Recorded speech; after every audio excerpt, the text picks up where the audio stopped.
Hi there, welcome back. Welcome to video number 4. So, how to say no professionally in an email. I don't know about you, but sometimes I find saying no to be quite difficult.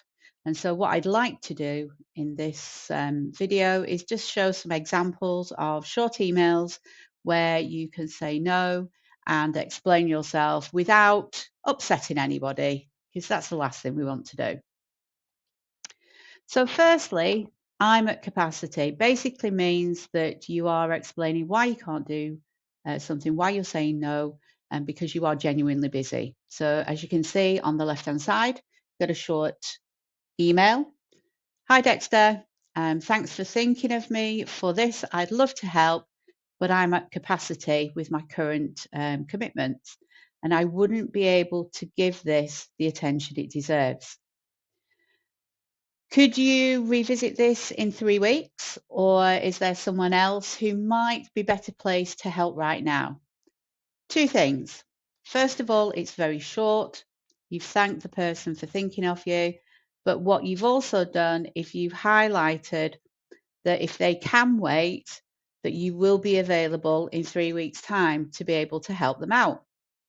And as I said before, we use this when we're genuinely busy. Our second email would be when something is outside your expertise. So I know that if somebody was to say to me, Joanne, can you teach C sharp? Then I would probably have to say, no, I could do it, but it wouldn't be my best work. And this is something I think we need to be careful of. We may want to impress people, but we've also got to understand that we have limitations.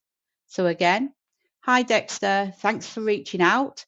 This isn't really my area of expertise, so I wouldn't be the best person to help with this. Have you tried Barry, who's in the other team? They specialize in this and they would be much better placed to help. Again, it's short, it's simple. You've explained why you can't help, but what you've also done is given them the name of somebody else that they could speak to. And as I said, we use this when we know that somebody else would be better for the job, better for the project. Our third example is I can do X, but I can't do Y. So sometimes you're asked to be part of a project, but the timing is completely wrong. And it could be that you can do the first part or the first phase of a project, but you're not able to do the second phase. And again, without completely just saying, no, no, sorry, really busy, can't do that, we're going to put it in a way that, gives a little bit of an explanation and also an alternative that may work for, in this case, for Dexter. Dexter, by the way, is my cat, and he is the most amazing programmer. So, hi, Dexter. Thanks for getting in touch. Given my current workload and the timeline that you have mentioned, I can help with phase 1 of the project, but I'm not going to be able to help with phase 2. Would that still be useful, or would you prefer to find someone who can do the whole thing?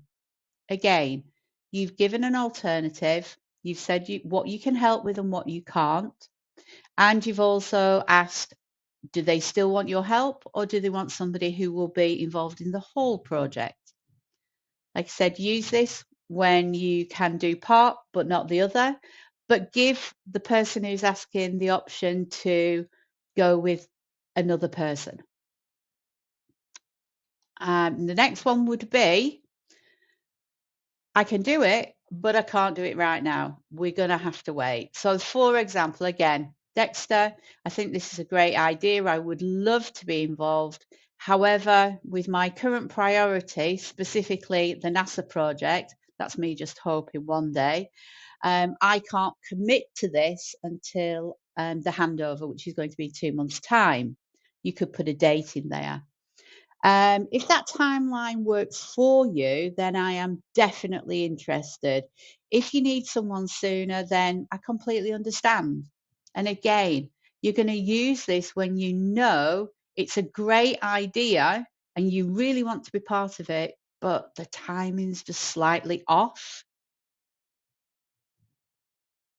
And for our final um, example or template, this is when we need to consider how we prioritize our work. So, you know, if we have a meeting and somebody says, okay, project X needs to be completed by such a date, but then you get somebody coming in who says, well, actually, I want you to do something else. You need to be very forthright about what you're saying, but obviously, you don't want to offend somebody, you don't want to over apologize, and you don't want to make a mistake. So in this case, it would be, hi Dexter, I'd like to help with this, but taking it on would mean that I am neglecting my current project. So given that the team goals for this quarter, I want were to complete the project, I want to make sure I am focusing on the right things. So could we discuss which of the projects should take precedence or priority? Again, you have identified that there is a project that you are already working on. You've also identified that this was a plan for the quarter that was made in a team meeting. But what you've also said is, if the priorities have changed, then please let's discuss this and see if we need to change the precedence, the priority. We often use this when we have a manager or stakeholders who ask you to do something that conflicts with an original plan. Okay, so, again, be specific, short, polite, and then ask if they want to discuss this because there may have been a change that you don't know about. And finally, if we just think of the things we need to remember, do not over apologize. Emails that go, oh no, look, Dexter, I'm really sorry. I just can't do that. I wish I could, but I'm just so busy. And, all of these things are not useful. Be polite, you know, say thank you. If somebody's thought of you, say thank you, but I can't. Be polite, keep it brief. And by keeping it brief, you are less likely to bore somebody and over apologize. And explain to them the reasons for saying no without actually writing a novel. So, for example, the NASA project, it's important, it needs to be finished. However, I would really like to be part of the project that you've set. So, if you want me, I'm there. Keep it brief, keep it simple, and do not over apologize. So, this is video number 4. Like and subscribe. If you've got any questions or anything you would like me to look at or discuss or explain, then please leave a comment below. And I will see you in 2 weeks' time for video number 5. Catch you soon. Take care. Bye for now.